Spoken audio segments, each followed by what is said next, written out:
Committee.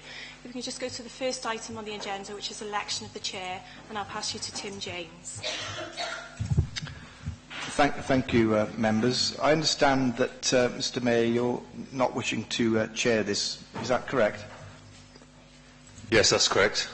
Thank you, Mr. Mayor. In which case, can I ask members, please, to have a nomination to act as chair for this meeting, please? Councillor Ashley?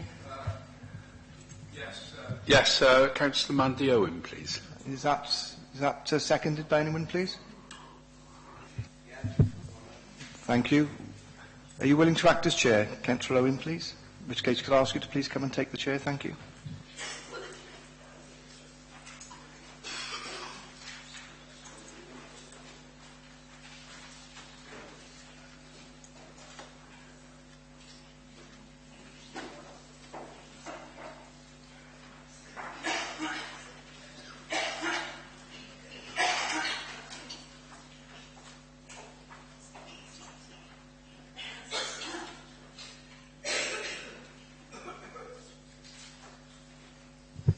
Okay, good afternoon, members.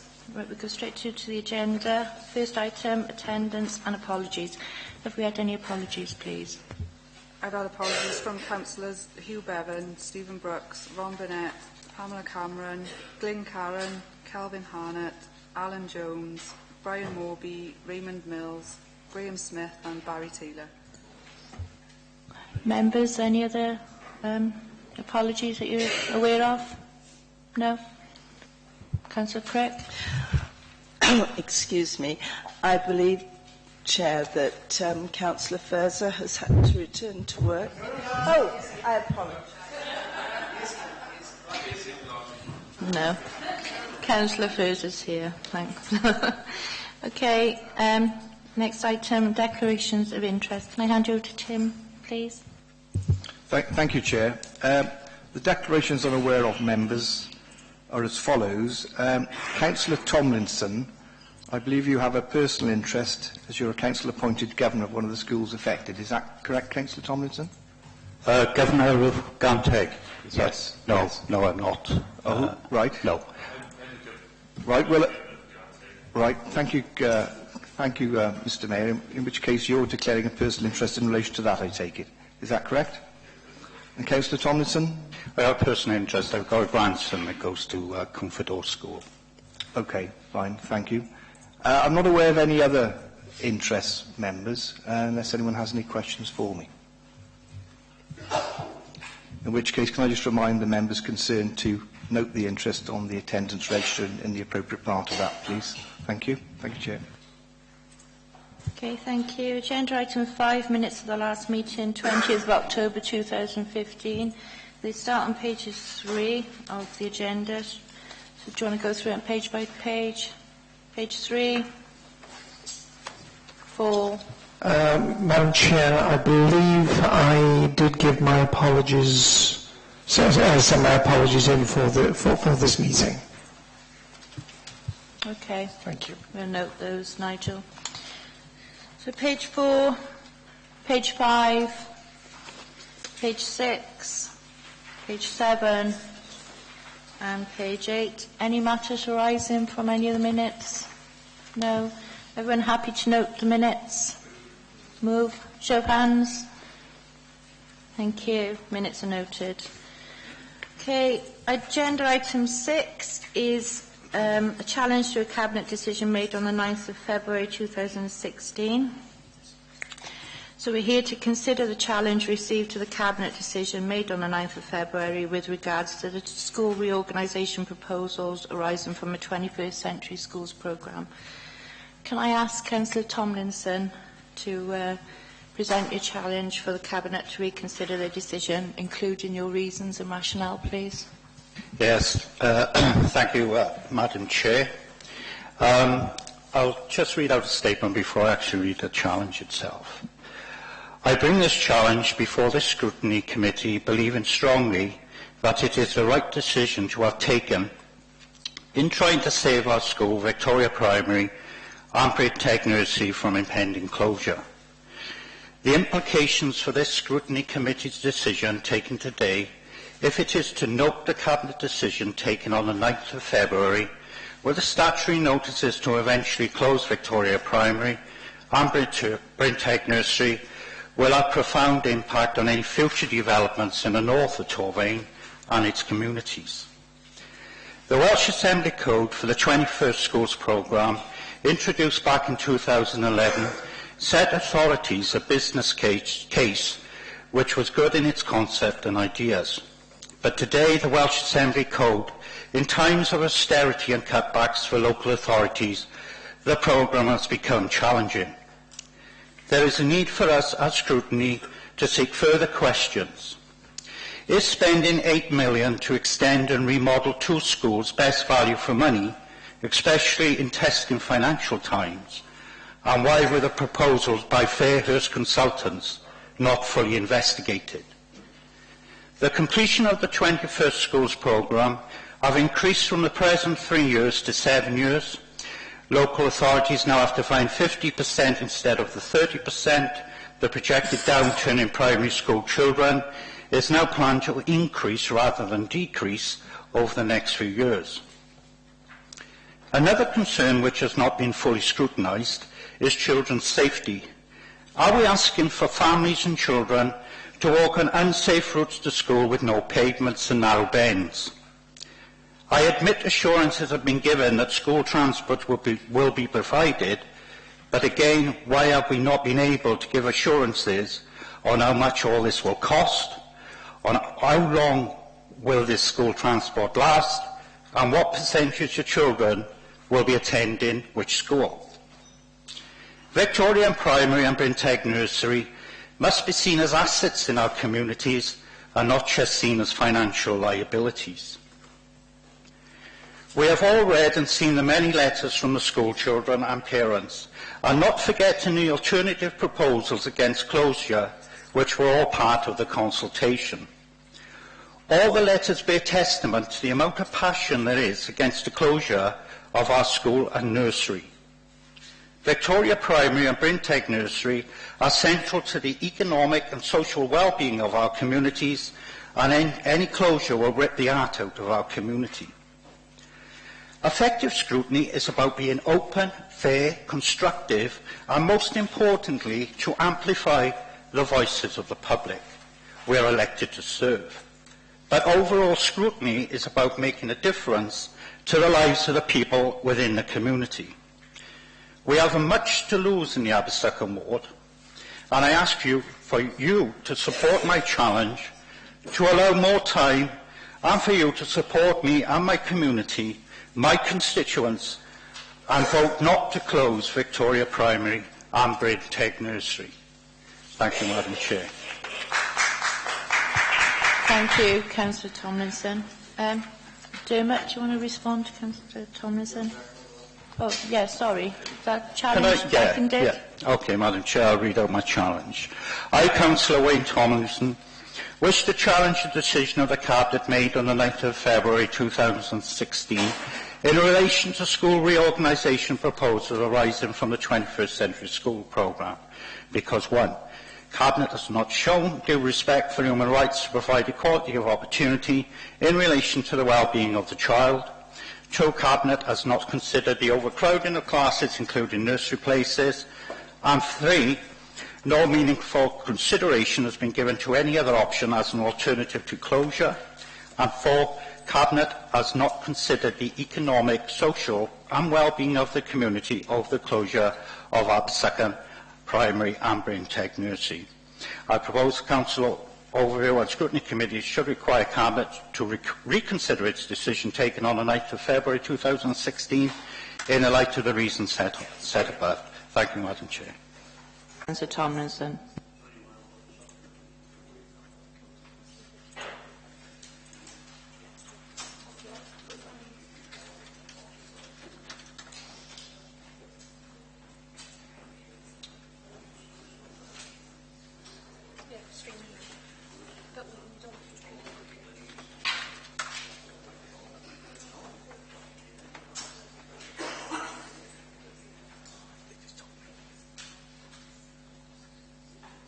Right, okay, I'm going to open it up. We're back online now.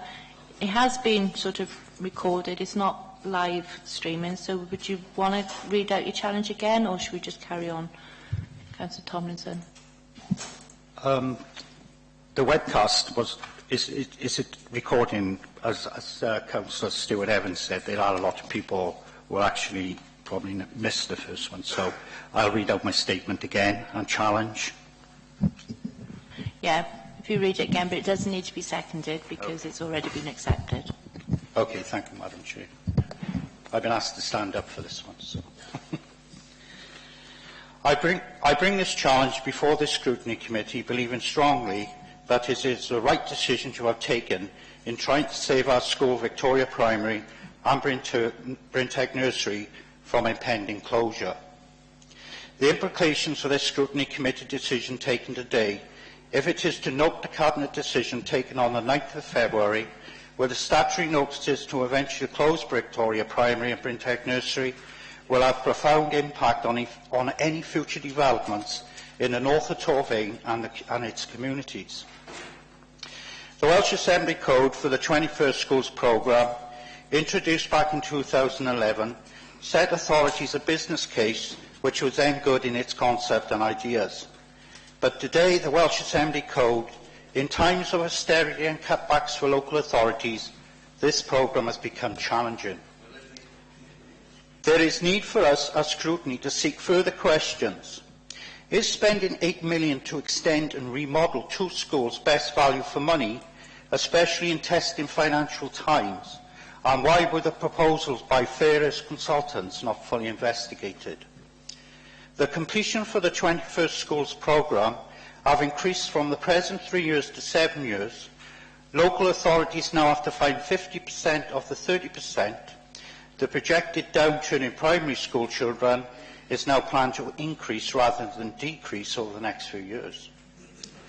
Another concern which has not been fully scrutinised is children's safety. Are we asking for families and children to walk on unsafe routes to school with no pavements and narrow bends? I admit assurances have been given that school transport would be provided, but again, why have we not been able to give assurances on how much all this will cost, or how long will the school transport last, and what percentage of children will be attending which school? Victoria Primary and Brinteg Nursery must be seen as assets in our communities and not just seen as financial liabilities. We have all read and seen the many letters from the school children and parents, and not forgetting the alternative proposals against closure, which were all part of the consultation. All the letters bear testament to the amount of passion there is against the closure of our school and nursery. Victoria Primary and Brinteg Nursery are central to the economic and social well-being of our communities, and any closure will rip the heart out of our community. Effective scrutiny is about being open, fair, constructive, and most importantly, to amplify the voices of the public we are elected to serve. But overall, scrutiny is about making a difference to the lives of the people in the community. We have so much to lose in the Aberystwyth ward, and I ask for you to support my challenge, to allow more time, and for you to support me and my community, my constituents, and vote not to close Victoria Primary and Brinteg Nursery. Madam Chair, I'll read out my challenge statement. I, Councillor Wayne Tomlinson, wish to challenge the decision of the Cabinet made on the 9th of February 2016 in relation to schools' reorganisation proposal arising from the 21st Schools programme, because 1. Cabinet has not shown due respect for human rights to provide equality of opportunity in relation to the well-being of the child. 2. Cabinet has not considered the overcrowding of classes, including nursery places. 3. No meaningful consideration has been given in any other option as an alternative to closure. And 4. Cabinet has not considered the economic, social and well-being of the community over the closure of Aberystwyth Primary and Brinteg Nursery. I propose the Council Overview and Scrutiny Committee should require Cabinet to reconsider its decision taken on the 9th of February 2016 in the light of the reasons set out above. Thank you, Madam Chair. Thank you, Councillor Tomlinson. Councillor Davis, I understand you want to come in next as ward councillor. I understand, because Wainsted. Right. We want to see a much closer relationship between schools and their communities and create the best learning provision for that area. These are not my words, but taken from the 21st Century Schools document. As a ward councillor for the Abercychan ward, I am dismayed at the recent decision by Cabinet to push ahead with the closure of Bryn Teg Nursery and Victoria Primary. Even more so after planning was passed days before, on the 19th of January, for both proposed host schools to be expanded. What did this message give out to the people in my ward, looking in, fighting to save their school and nursery? Cabinet agreed that there is no safe walking route to Ganteg and a bus would be provided, but what about the children using breakfast clubs, after-school activities? Are they now going to miss out on this provision? Proposed bus routes to school are not suitable to take this extra volume of traffic, no matter how much is said elsewhere. We live there, we know that area. We are told that the schools have surplus places. News to me, as families were split last summer due to both Victoria and Ganteg being full to capacity. The buildings are not fit for purpose, we are told, outdated for 21st century schools. But isn't 21st century schools about refurbishing these buildings and not ripping the hearts out the very communities they were built to serve?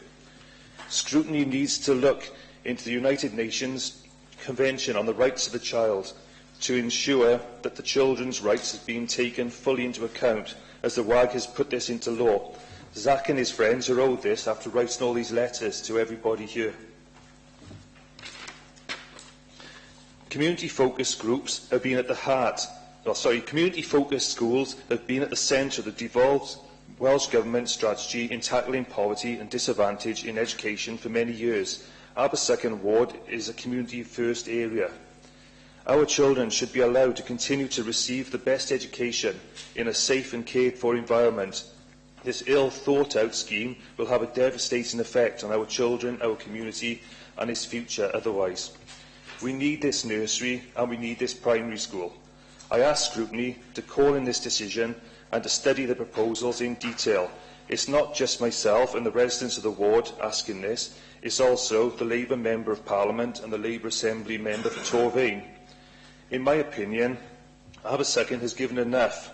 The British School, Pentywyn School, St Francis School, the Leisure Centre, public toilets, our library, our replacement mobile library have all been sacrificed over the last 20 years due to these cuts. Enough's enough. Thank you. Thank you, Councillor Davis. Dermot McChrystal, Head of Education, would like to come in and thank you, respond. Chair. Chair, if it's okay, I'll go back through Councillor Tomlinson's challenge element by element. I suggest I go through all of it and then ask for questions at the end, if that's okay. So the first element was Cabinet has not shown due respect for human rights to provide equality of opportunity in relation to the well-being of the child. Obviously, as part of this process, an equality impact assessment has been undertaken and is included in the consultation document. Eston have also been consulted with and their responses in the consultation document. They've considered the proposals and in their opinion it is likely to at least maintain the current standards of education and the provision for children in schools in the area and is unlikely to have a negative impact on any other schools or education provider in the area. I think it's therefore our view that the equality of opportunity for children in the area as a minimum will be maintained, and Eston have actually suggested that the education outcomes for children could be improved, particularly those going to Ganteg. Just to pick up on some of the other points that were raised also, clearly as part of the process, and the document's quite detailed, I think, in the way that we've tried to seek children's views. We've talked about the transition arrangements that will be put in place to make sure that children and parents and the community as a whole are part of the process, obviously with staff, are part of the process in planning any changes should they be approved going forward. In terms of transport, one of the questions that was asked is why can't we be more specific about costs? Clearly at the moment, the position is we'll continue to work with families in the community and schools to ensure that there are safe routes, and where those aren't available, then transport will be provided. a further consultation on safe routes will be required if the decision is taken to close the schools. So that is also, again, I think, detailed in the report. Until we know where parents, contingent on the decision being taken to go ahead and close, we won't know which parents want to go to which schools, and clearly that's an issue of parental preference. So it's very hard for us to actually say, in fact it's impossible for us to say exactly what the cost will be associated with those changes until we get to that point in the process. So that's the response to the first element. I'll go on to the second, third and fourth element. The second element was Cabinet has not considered the overcrowding of classes, including nursery places. Foundation phase class sizes are restricted to no more than 30 pupils in accordance with Welsh Government guidance and requirements. And although not statutory, the target size for Key Stage 2 classes is also 30. So on that basis, and with the admission criteria applied during the annual admissions round, it is not anticipated that there will be overcrowding in classes. That's just not our analysis, and again we've detailed that in the report. In terms of nursery places, pupil-teacher ratios will be maintained in accordance with requirements from Eston and CSSIW, that's the Care and Social Services Inspectorate for Wales. And therefore overcrowding we don't anticipate will be an issue. The Brinteg nursery proposal has been brought forward because alternative provision is available already, meaning that there will be sufficient places available in the area. In terms of the third element, no meaningful consideration has been given to, no meaningful consideration has been considered or any other option as an alternative to closure. A number of options for the area were considered in the 2010-11 strategic plan that was developed, and clearly that's something we keep under review on an annual basis. Obviously the context does shift somewhat over time, so as part of our internal process we are always aligned to those changing requirements, funding clearly being a major issue for all of us, and also looking at changes in terms of population size and other changes that may come about because of other changes in guidance, for instance. So some additional options were also put forward during the consultation period, and whilst many of them had interesting aspects, there were also concerns about their viability. The particular alternative recommendation that was put forward, we also went back to the consultancy firm who were commissioned to provide that, and often the additional opportunity outside the consultation period to give us additional information. We weren't in a position to, I don't think we received any information back on that, so we had to go on the information that was provided. Now, in terms of that particular suggestion, we couldn't overcome the issue that we would still have 3 small schools in the north of the borough. We couldn't overcome the issue about land availability, and that the proposal was contingent on purchasing additional land. There's a road that goes through the school that also wasn't fully addressed. So there were a number of issues that we couldn't really overcome to say that that was a viable alternative, including our local education. But again, that's detailed in the consultation report. Chair, the fourth element in the challenge there then was Cabinet has not considered the economic and social well-being of the community with the closure of the Abersacan Primary and Brinteg Nursery. The proximity of the proposed receiving schools and other schools in the area mean that there should not be a disproportionate socio-economic impact, for example, from additional travel costs, bearing in mind that 70% of children are transported by private vehicle to the school at the moment. So we're not anticipating there should be a particular socio-economic impact. We clearly do understand, certainly as officers, and I'm sure Cabinet would say this as well, that the emotional impact on the community is separate from that, but it's not our view that there are grounds to say that the socio-economic impact will be significant. The community will still be there, and there's no reason why the local community cannot galvanise around the alternative arrangements for education, given the proximity of the other schools in the area. Councillor Davis, you want to come back in? Yes, thank you, Madam Chairman. Yeah, I'm wondering, where you say transport will be provided, will that transport, how many buses are you going to put on? Is that going to cover the children who's going to miss out the breakfast clubs who currently walk to school? Is that going to cover their afternoon activities that they currently do at the moment? Also, and you say the population is shrinking, but 72% of the catchment, apparently, for Victoria School is from the local community who actually live in the ward. But I can't get my head around, if the school closes, it's demolished, going to build more houses like Pentewin School, British School Close. They're all going to have children. It's mostly going to be social housing. what's going to happen in 10 years' time? You'll have no schools. You'll have to end up investing millions of pounds in building new schools in the ward. So I just can't get my head around anything that I'm reading or listening to. Also as well, in the 21st century document, I've given some quotes to the chair before the start of the meeting. It just seems to be going against a lot of the things that's actually in that document about, like Brinteg Nursery, for example, that they do a lot of work in the community with the local residential homes and nursing homes in the area. If they close, that's going to be lost. With us in the 21st century school, I'm sure it says about the school needs to be in the area, to do social activities and help the area. The school is used in Victoria for after-school activities. If you close that down, where's the community going to go? I just can't get my head around what I'm reading, what I'm listening. Perhaps I'm just thick. But it just doesn't make sense to me that the school is, other schools full to capacity at the moment. That's what I want to know. Is Victoria School full? And is Ganteg full? Because last summer, we couldn't get children. Families had to be split up because they couldn't go in one school. They had to be split to go in the other school. So just wondering, are the schools actually now full to capacity, or are they surplus places?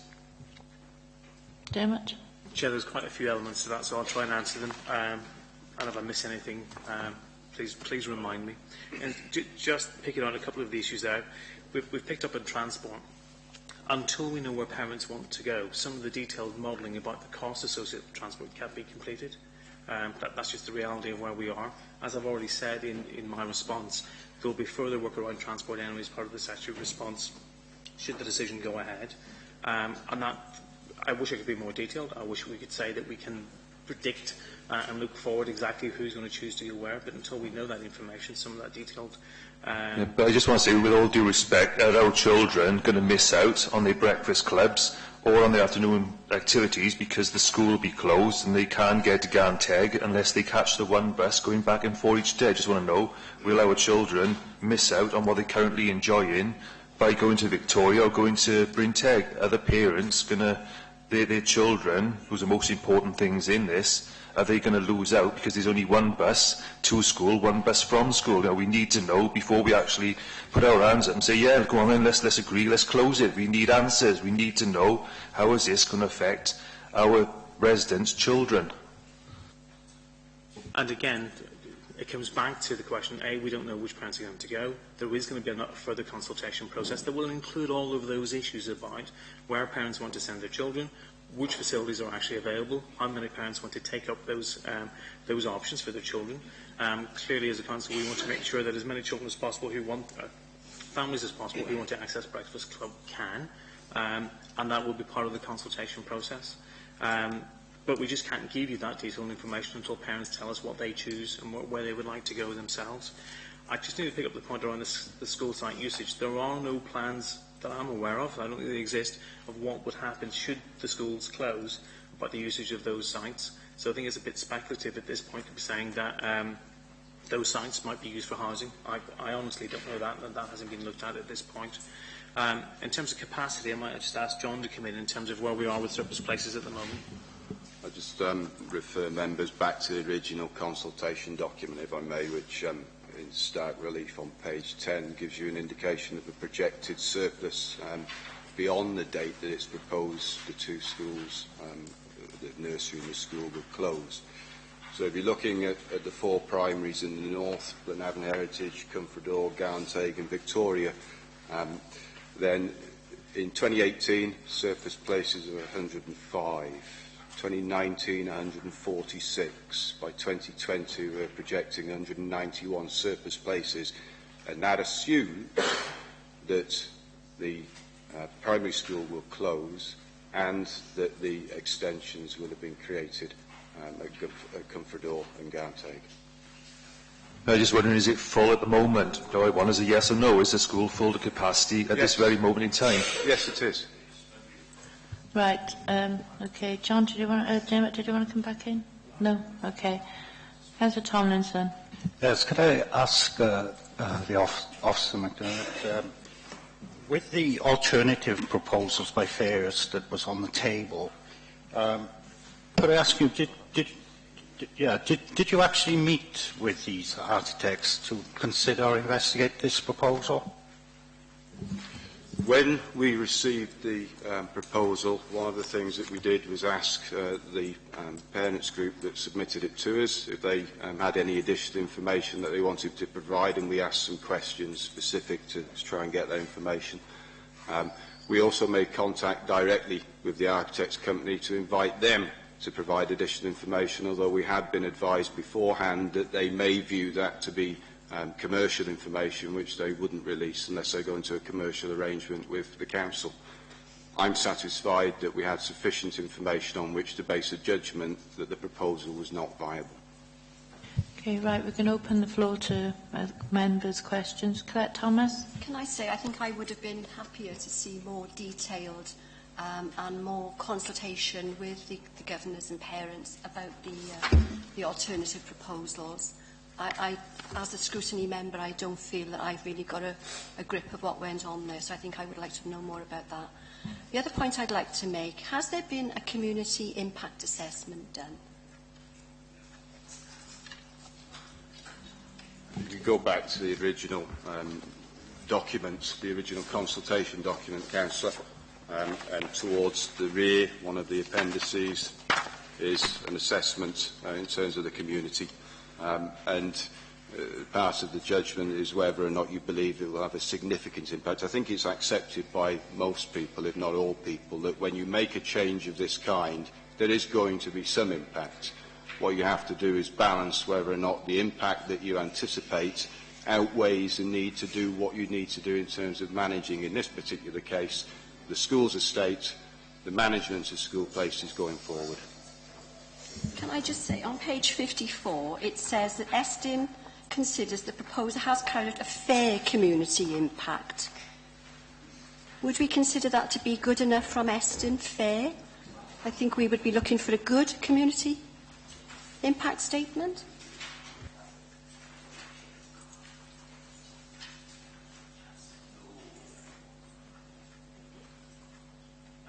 The wording that Estyn don't typically use the word fair as one of their judgments in local authority or school inspections. It's my interpretation of that, having spoken to the link inspectors who were involved in the creation of that, is that they're saying that that was a fit-for-purpose, appropriate piece of work. And that's the word, the meaning of the word fair, I think, that they're choosing to use in that instance. Come back on this. I would just like to really echo the points that Giles made about the pupils. How are we going to support parents and children in the after-school clubs? I take what you say, that we would transport them to school, but are we giving them then the opportunity to engage in these after-school clubs? And some of our more disadvantaged pupils, how are they going to access this opportunity? I don't think we've had that question really answered. No, it'd be good to know that the sort of special consideration be given for any pupils attending both breakfast and after-school clubs. And I think that's exactly the part of the point for the consultation, because clearly what we're talking about here are a subset of pupils who wouldn't have access to a safe route. So for those pupils who don't have a safe route and then would be disadvantaged if there was only one transport option, I think is what we're talking about, that clearly needs to be part of that consultation process. And we will absolutely look at making sure that no one's disadvantaged because there isn't a safe route available for them. So basically, if there's take-up and there's enough people who want to use the facilities, you would think about putting on extra buses to bring them home? We're required to provide transport for those pupils where there isn't a safe route, so that is absolutely the point of that consultation. Any other members want to come in? Councillor Evans? Thank you, Chair. Can I say that I was very impressed by the alternative suggestion by the parents group that was given to the council. Rather surprised to say that the consultant hasn't come back with the information regarding that. What I would say is I'm not really reassured by the transport issues that you've mentioned. You're talking about putting them in short term, but are you thinking of putting them in long term? Because this is a very, very dangerous route, especially in inclement weather, and I've got real concerns about that. I'm not going to repeat anything that Dermot's already said about the need for us to firstly establish where the children will go to school and then safe routes as a consequence of that. But what I can say is that the transport policy that the council applies in all situations of pupil transport will apply in this case. That's a matter of law, and unless the law changes, we're required to make provision either on mileage grounds or on the basis that there isn't a safe route. So it's the same as everywhere else in Torvine, and I can't foresee any changes to the legislation, although it's not my position to say that absolutely, but I can't see any likelihood of that changing either in Torvine or across the rest of Wales. Councillor Ashley. You mentioned earlier that it was communities first. Somebody mentioned that it's communities first area. Does that have an implication for the various facilities for people at a disadvantage? The other aspect was I noted here on page 35. Can you be more specific about environmental impact? And somebody said here that 70% of learners' current journey to school by car, which by inference means that 30% of them get there by other means, presumably walking or public transport, which means there's got to be provision made there. That was on the on your report. Two questions there. Yeah, in terms of communities first, that's something we don't foresee there be any negative impact whatsoever on as a result of the new proposals, should they go ahead. And clearly, again, as part of the transition process, we'll look at the needs of all learners in schools, as we do regularly, obviously, with schools at the moment and with governing bodies. So we're not foreseeing that there will be a particular issue with that. In terms of the potential impact on the carbon footprint of the proposals and ecological impact on section 11 and following of the consultation. I mean, the one bus route up to the top of school there is the X24, which is extremely well patronised bus in my experience, having been up to that one particular school. And then the other route up there is the 23. I mean, that's public transport. Presumably, you'd have to make a special provision as well. Obviously, the other way of getting up there, because it is out of an elevation from bottom to the top. Having cycled up there, I know in the past, on the cycleway, to go from the bottom to the top, or just to go from the bottom road to the top road, walking, it's not exactly a very nice way. You know, people used to the bottom end of the valley. It's a hell of an elevation up, but hence I suspect there's a lot of people driving up and down there. I'm just making an observation here in neutral terms about going from top to bottom. That from where the bottom road to the top road, it's quite a long distance, isn't it? Yeah, Councillor Powell. Yeah, two questions. The first is around, obviously the parental choice, we don't know yet which ones they'll choose. Echo in a bit. But are we confident that if we have a lot more choosing one school than the other, that we'll be able to place them all, you know, in their first choice of school? And the second one is a bit more speculative again. There's a bit in there talking about holiday provision. I mean, I don't know the situations currently with the schools, whether they have play schemes or summer activities or whatever happening at the school.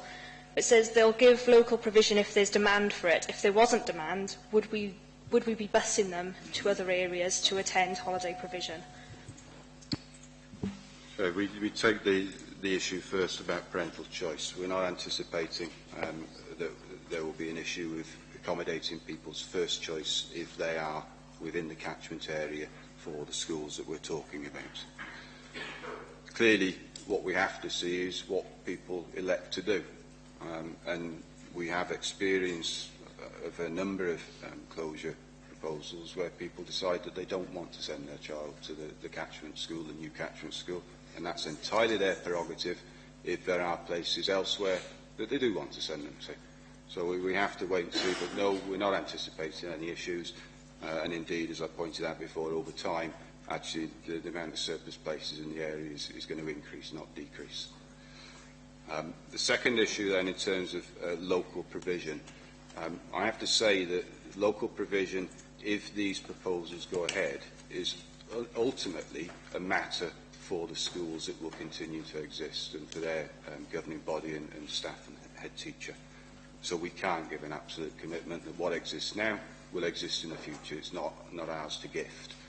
What we can say, again based on the experience of the closures that we've had to advance to date, is that where people are saying that they want to do a certain activity, that they want to get involved in certain things, then we know that schools consider that.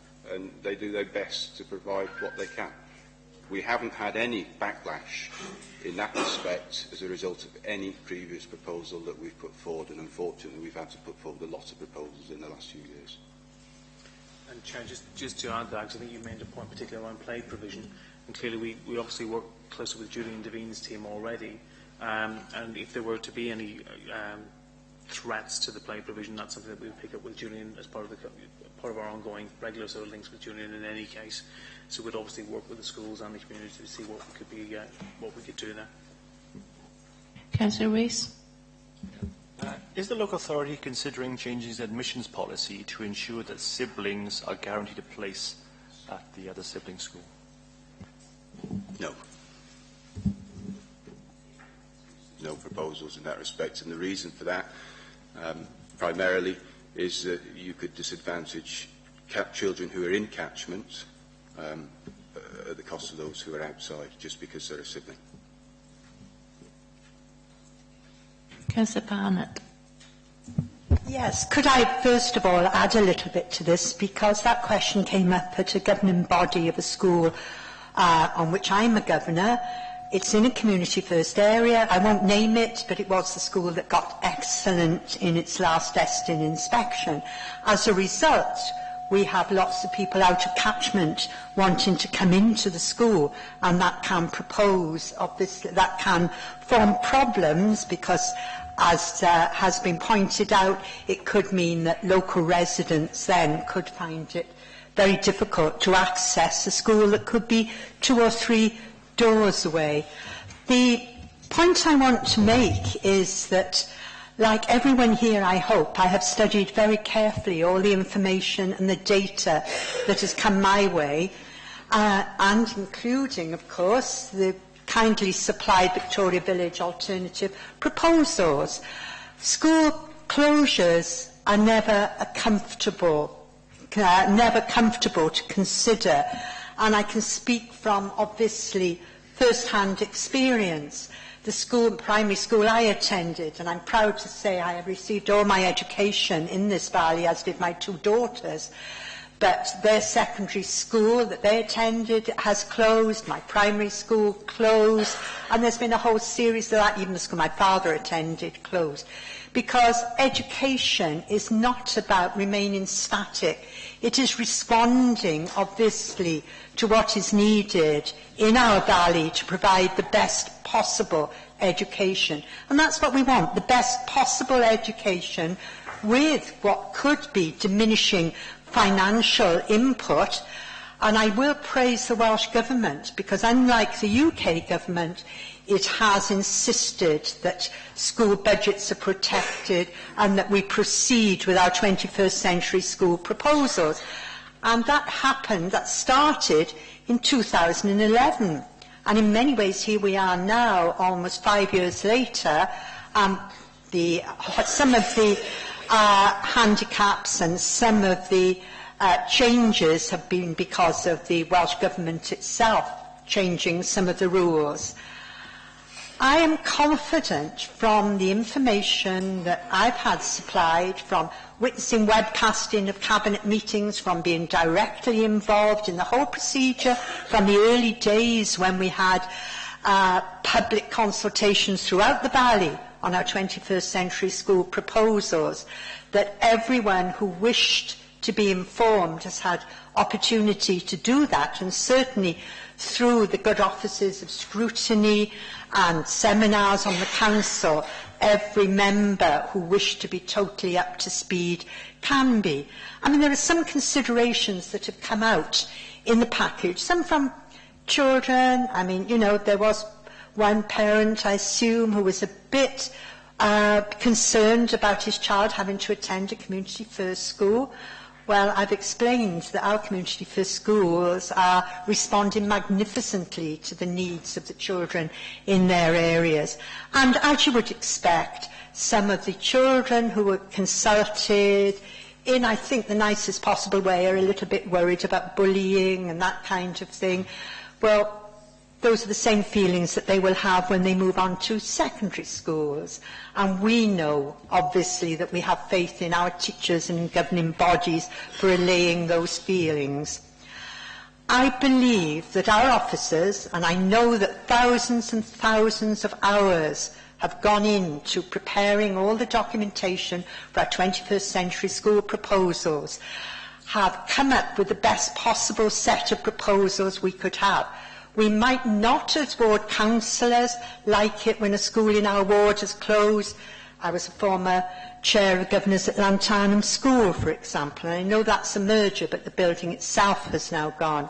However, we as councillors have to take a responsible and responsive view at the situation for all our learners in the area and our staff as well. And I'm pleased that, you know, we're already trying to, Granville Hearn and others have offered to speak to staff informally about any fears they might have, and we have a compact agreement already reached.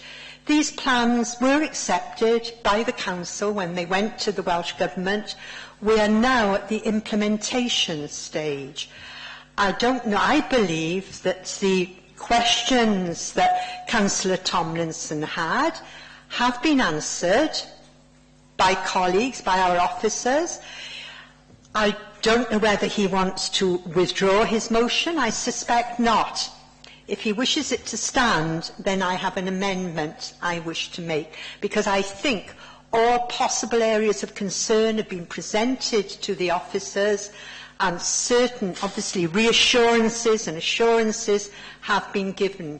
And I think we can proceed to consider our response to the challenge. Thank you. Councillor Davis. Yeah, I'd just like to go back to this. Well, I was quite taken aback by the admissions policy. So if our school in Victoria is closed, we've got 72% of the local children at the moment use that school. In the future, if they're all crammed in, well, all put into Ganteg is full, then one parent, a lot of the people in my ward, unfortunately, or fortunately for them, as single parents, are going to have to get one child to Ganteg, one child to Comfredor. If anything happens in the day and they need to get back for their children, you know, they've got to go right the way up to Ganteg or right the way back to Comfredor. I just can't go over that. You know, the children need to be in one school. And as for the bus, saying that they'd have a bus back and forth, and if needs be, and the money's there and it's legal, well, the law hasn't been changed, they'll have a bus taking them to afternoon activities and everything. I've been told this before when the library closed in Abersychan. Oh, you know, our library's closing, don't worry, we put a mobile service in its place. What happened? A couple of years later, the mobile service went. So I want it in cast iron, written down, that if anything happens to our local school, that there will be transport provided, no ifs, no buts, for our children to go to afternoon activities, breakfast clubs. You know, why should our school children lose out because of this 21st century? Dermot, do you want to come back?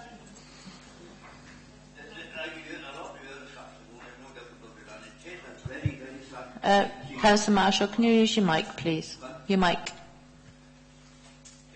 Very sad day to see the school go. There's no argument at all about it, and there's nobody hurt more than I am. But can you boys, you gentlemen, have looked into it from A to Z. Can you assure us that there's nothing more you could do about it? Can you turn your microphone off now, Councillor Marshall? John? We've presented information both in the consultation document and in the consultation report. We're confident that the proposals that we put to Cabinet are the right proposals and right in the context of the 21st Century Schools programme that this Council adopted in 2011. We still have another bit of the process to go through. If the Cabinet decision that was taken stands, then there's a statutory objection period. And again, we fully expect that people will take advantage of that period to raise further issues, which we'll again try to clarify, and that will go back to Cabinet for a decision at the end of that process. Councillor Harris. Thank you, Madam Mayor.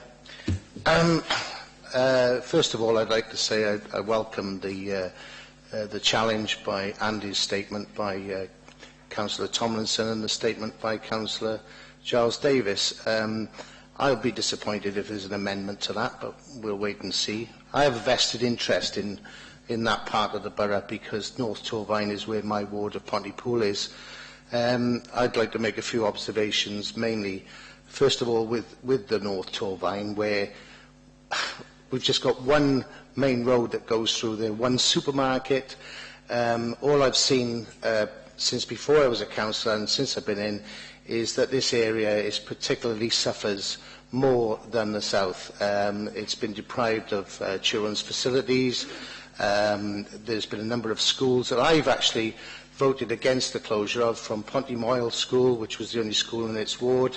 We had Snatchwood School, which was not only one of the best schools, the best school in Torvine, but was one of the best in Wales.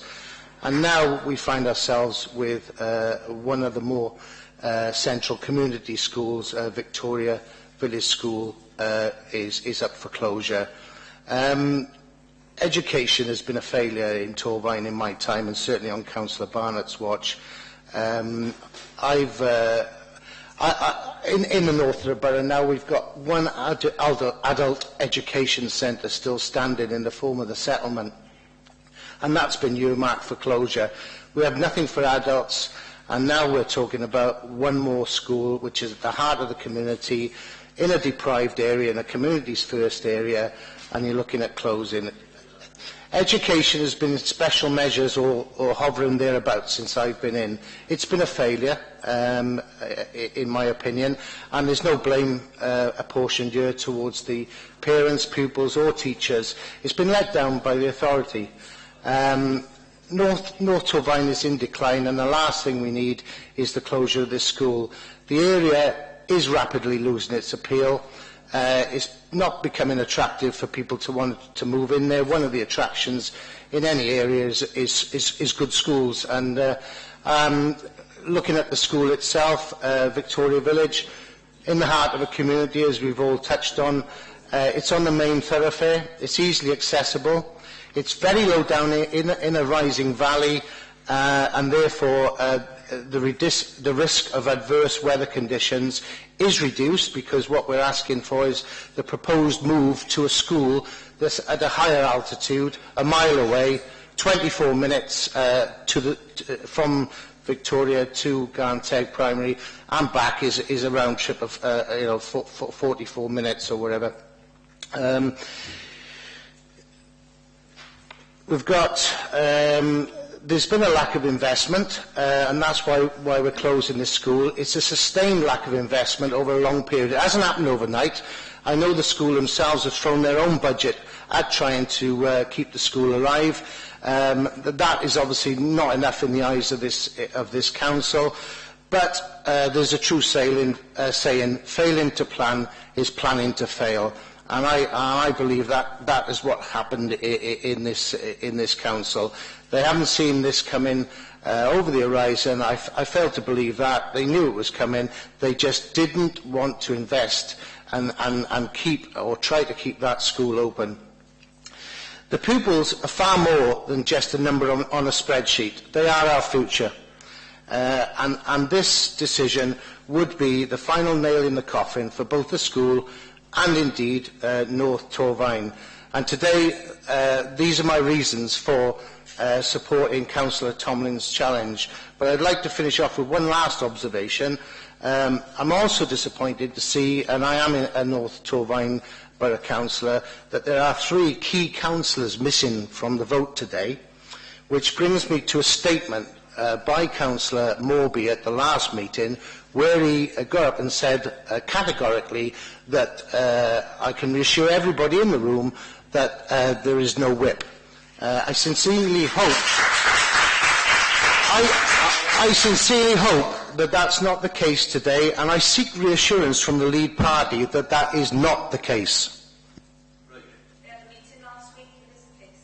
Excuse me, could I just come in there? I am the whip. I have not whipped anybody for this meeting. Councillor Haynes. Thank you very much, Madam Chair. The 21st Century School Programme evolved some years ago, and since that time we've had a change of Chief Officer of Education, and we've had 2 changes to the Executive Member for Education role. 2 words really, continuity and stability. In May 2012 there was a local election with many new councillors being elected, bringing fresh new eyes and blood to this council, and some new opinions. In January 2013, Councillor Pam Cameron challenged the closure of Two Locks Nursery, but more interestingly was the challenge submitted by Councillor David Jow against the 21st Century School closures, citing 1. The viability of alternative provision, 2. Anticipated increase in birth rate, and 3. Adverse effect of South Sebastopol and other local developments. In the minutes of that meeting, he actually expands on those and said that the alternative provision was not adequate or suitable. The birth rate was rising, so more school places, not fewer, should be provided. Councillor Yowell, at that time, was supported in his challenge against 21st Century School closures by Councillors Barry Taylor, Stuart Ashley, Alan Furzer, Alan Jones and Norma Parish. Councillor Yowell has since been appointed as Executive Member for Education, and in the webcast of Cabinet on the 9th of February 2016, and I quote, "I commend the proposal to Cabinet in the honest belief that this is the right and proper thing for us to do." I'm speechless. As Councillor Richard Clark said in the same Cabinet meeting, are we fully committed to the 21st Century School closures? These challenges, supported by so many other councillors, prove to me that we're not fully committed to the programme. The mixed messages shared by some send alarm bells. Is it really fit for purpose? If the current Executive Member himself challenged the school closure prior to him being the Executive Member for Education. Since Councillor Yowell's challenge in 2013, there have been others. Councillor Harris challenged Pontnewydd school closure and submitted a robust and comprehensive challenge. In October 2005, Councillor Tomlinson submitted a challenge and was supported by Councillor Giles Davis. In just a few short years, we've had quite a large number of councillors question these school closures. And with so many objections and opposition to the programme, it seems to me that we now need to halt and take stock and re-evaluate. Those constituents who elected us to serve them have spoken on numerous occasions, but this Labour-led council ploughs on. Many constituents have complained to me that they feel ignored and that the decisions are a done deal prior. I personally cannot balance the risk of life by expecting children to walk a route with no footpaths. With a mere council programme, for me there is no argument. I will be supporting Councillor Tomlinson's challenge, and I urge all of you in this room that have previously supported a challenge against 21st Century School closures to step up to the plate. I also request a recorded vote.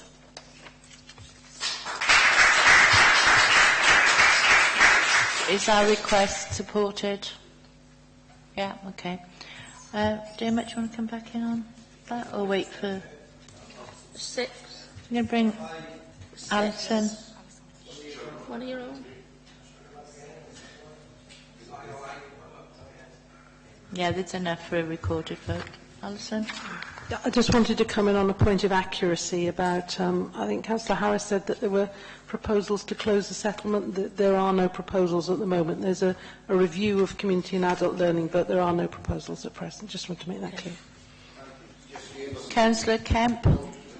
Thank you. If I can go back to the capacity, if like you've got stats which go into up to 2020, and so a certain amount of research has been undertaken in regarding the amount of pupils could go into the schools. If, and that's the key word, if you like, Victorious and Brinteg schools close, and I think Councillor Davis alluded to it, if like, for me, it's a case of what is going to happen to the 2 schools, and if they are demolished, what is going to take their place. and with whatever is put in their place, will it require extra resources? So basically, has there been any research in regarding the future development of Abersychan? As I think I've already covered this in an earlier response, there is no proposal yet for the disposal of either site, and that process around what could happen with the disposal of those sites wouldn't begin until decisions are actually reached after the statutory consultation itself. So I know there were lots of rumours in the community, and certainly as part of the consultation process, we were, and I think it's in the document, in the consultation document, we were asked, will this be, will be another Welsh medium school that will come in, etc. And we've given the assurance that at this point there is no plan for the usage of either of those sites. That happens later in the process, subject to decisions being reached to go ahead and close. I got Councillor Thompson, then Councillor Barnett. Councillor Tomlinson? Yes. Firstly, with my motion, I still want to stand with my motion. But just going back what Councillor Barnett said, we have two schools, as been mentioned, that were in special measures, but they've actually come out of special measures, and they're actually performing well. On the Welsh Assembly Minister saying how the 21st Schools Programme has been a good in principle, basically any calling mechanism on the Welsh Assembly Minister has been taken away, so that local authorities actually decide the schools programme. And I feel that in this case, that mechanism of a calling, which has been pulled to one side, is damning on the 21st century schools. Just again, as a point of clarification, I'm not sure there are any schools that we've been talking about today that have been in special measures. The authority itself, and to come back to your previous point that was raised, has been in special measures and is now out of special measures. And I think that's down to the hard work of all the schools, the head teachers and governing bodies, together with officers in the local authority. So just to be clear, I don't think there are any schools that we're talking about today that have been in special measures. And I do accept your point, and obviously I know that's been raised in the Senate recently by the local AM about the call-in process, but that is the rules of engagement, so to speak, that we have at the moment. Councillor Barnett. Yes, on a point of information, Councillor Harris mentioned me by name and my watch. Could I refer him to the Estin report that eventually, it was the monitoring that put us into special measures, and one of the main reasons was that we had not proceeded quickly enough to shed surplus school places, though they recognised that was because the Minister had not yet made a decision. Well, subsequent ministers have made decisions. We are out of special measures. I hope that once again we can revert to my opening statement, where people can say, I am proud that I was educated in Torfaen. Not particularly in one part of Torfaen or in one school, but knowing that all our schools are of the highest 21st century standards, both in provision, facilities, teaching and all opportunities. Councillor Tomlinson has said he wishes his motion to stand. I'm convinced that some of all the concerns that members have mentioned we have been given assurances from. So at this point, Madam Chair, unless any other members wish to ask questions, I will put forward an amendment to Councillor Tomlinson. I rest with, the other members, whether they all feel they have heard sufficient or said sufficient. Do members feel that their questions and concerns have been addressed? Yeah? Okay. Right. Councillor Barnett. My amendment is that this Council Overview and Scrutiny Committee note the Cabinet report. Seconded? I'll second that. Yeah. So all those in favour? Of the amendment, sorry. All those in favour of the amendment? Right, okay. That's now accepted as the amendment, so we'll now go to the substantive vote on it. So, all those in favour? Yeah. Say that it was requested that we have a recorded vote, of course. So I think we, owe it to those members who might not agree with us that they be given that opportunity.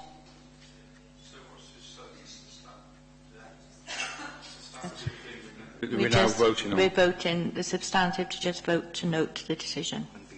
And it's going to be recorded, okay? So.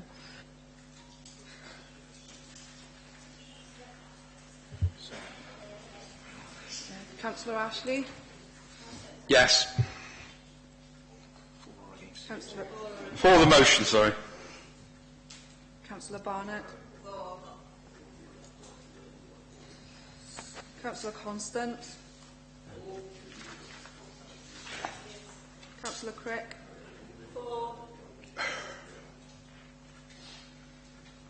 Councillor Giles Davis? Councillor Nigel Davis? For the motion. Councillor Evans? Against.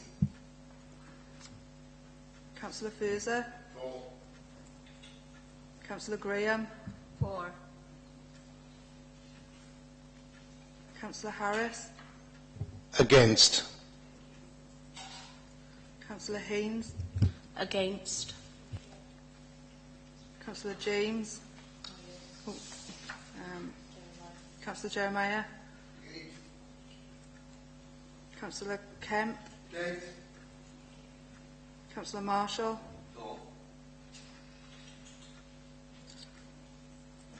Councillor Mason? Councillor Owen?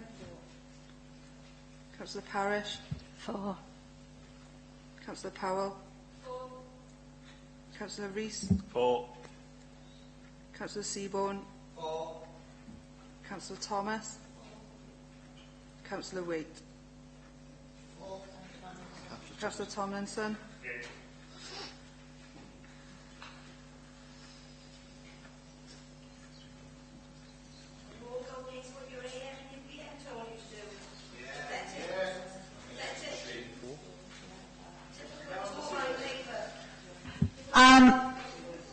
Madam Chair, would it be in order for me to make a comment on that comment from the public gallery, in that I think this council is always anxious to show that we make decisions not based on fear or faith.